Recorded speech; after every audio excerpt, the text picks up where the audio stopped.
একটা পুরনো লোহার সিন্দুক। সিন্দুক খুলে দেখে ভেতরটা ভর্তি সোনা আর রূপার মুদ্রা। গরিব কাঠুরিয়া প্রতিদিন জঙ্গলে গিয়ে কাঠ কেটে জীবিকা নির্বাহ করত। সে গরিব হলেও ছিল অনেক সৎ একজন মানুষ। তার পরিবারের অবস্থা খুব একটা ভালো না। বাড়িতে স্ত্রী, ছোট সন্তান আর বৃদ্ধ মা। প্রতিদিন সে যতই কষ্ট করুক, একবেলা খেতে পারলেই যেন নিজেকে ভাগ্যবান মনে করত। একদিন হঠাৎ তার মা গুরুতর অসুস্থ হয়ে পড়ে। মায়ের চোখে জল, শরীর নিস্তেজ, কিন্তু ঘরে চিকিৎসার মতো এক টাকাও নেই।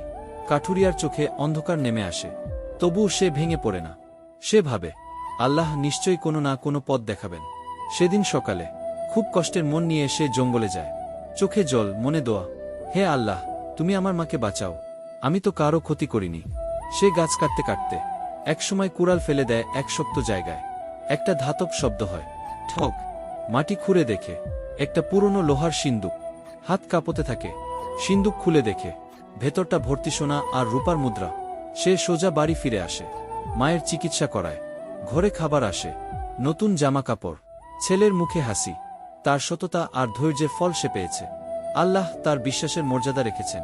পরিশেষে সকলের জন্য একটি বার্তা, সৎ থাকো, বিশ্বাস রাখো, আল্লাহ কখনো কাউকে নিরাশ করে না।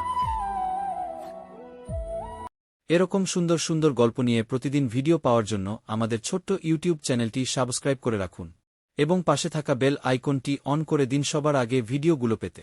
আর যদি ফেসবুক থেকে দেখে থাকেন তাহলে পেজটি ফলো করে দিতে ভুলবেন না। ভালো লাগলে লাইক, কমেন্ট ও শেয়ার করে আমাদেরকে আরও উৎসাহিত করুন। ধন্যবাদ।